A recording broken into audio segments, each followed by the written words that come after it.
हमारे समाज में जन्मे संतों, गुरुओं, महापुरुषों, नायक नायिकाओं को सबसे पहले हम वंदन अभिनंदन करते हैं और अपनी बात को आप लोगों के बीच में शुरू करते हैं।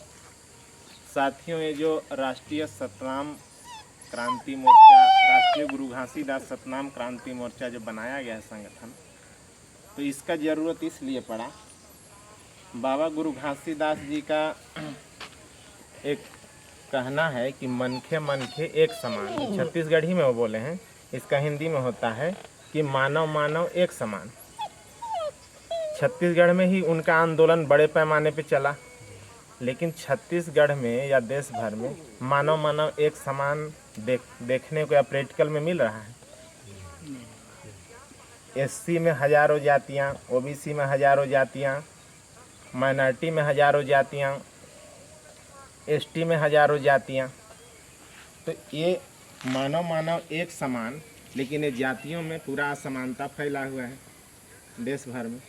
तो वो महापुरुष इसीलिए है क्योंकि उन्होंने मानव मानव को एक समान रहने का संदेश दिया, लेकिन इसको किन लोगों ने समान नहीं होने दिया, इसको हम लोगों को जानने की ज़रूरत है।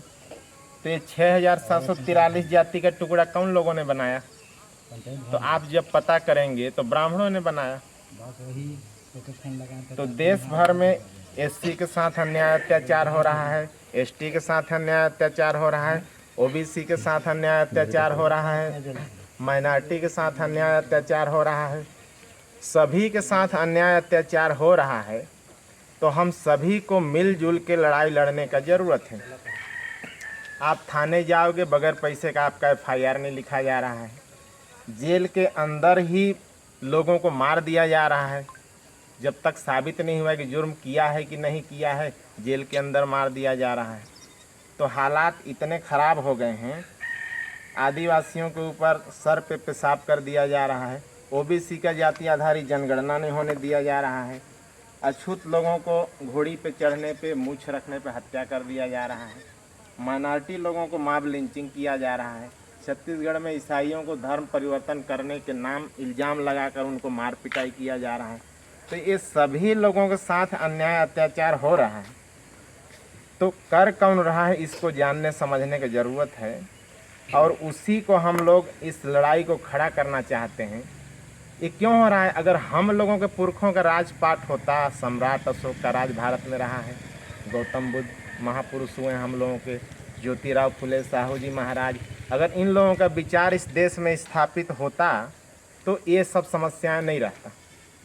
इसीलिए उसी विचार को हम लोग गांव-गांव लेकर निकले हैं फैलाने के लिए, और उसी विचार से हम लोग जो गुरु घासीदास बाबा जी बोले हैं, मनखे मनखे एक समान, वो स्थापित होगा। अब कई कहावत चलता होगा, एक कहावत है, चौधरी विकास पटेल साहब कहते रहते हैं, हल चले न चले कुदारी, बैठे भोजन दे मुरारी।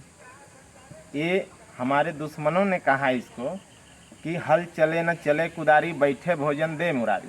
मतलब हमारे ओबीसी के लोगों के दिमाग में डाला कि तुम हमको नहीं खिला रहे, हमको तो मुरारी खिला रहा है। लेकिन ओबीसी लोगों को मालूम होना चाहिए कि उसको मुरारी उरारी नहीं खिला रहा है, मुरारी खेती करने आता है। ओबीसी के लोग खेती बाड़ी करते हैं, उससे लेकर वो खा रहा है, लेकिन अगर कह देगा कि तुम खिला रहे हो तो देना बंद कर देगा कल से। तो इसीलिए वो ऐसा बनाया कहावत कि हल चले न चले कुदारी, बैठे भोजन दे मुरारी। अब हमारे महापुरुष लोग क्या कहते हैं, कमाए धोती वाला और खाए टोपी वाला। कल भी टोपी वाला खाता था और धोती वाला कमाता था, आज भी धोती वाला कमा रहा है और टोपी वाला खा रहा है। तो ये बदलाव कब होगा? हम लोग भी अपना इस देश में जन आंदोलन खड़ा करके राजपाट स्थापित करना चाहते हैं। जो बाबा गुरु घासीदास बोले हैं कि मनखे मनखे एक समान, तो सभी मानव को एक समान वाला विचारधारा फैलाकर इसको स्थापित करना चाहते हैं। तो ये विचार आप लोगों को आप तक नहीं रखना है, आपको घर में जाकर बताना है, अपने समाज के लोगों को बताना है, ताकि वो जुड़ें और इस भारत मुक्ति मोर्चा के बैनर तले मुक्त होने के लिए। किससे मुक्त होना है? असमानता, अज्ञानता, जातिवाद, ये सब जो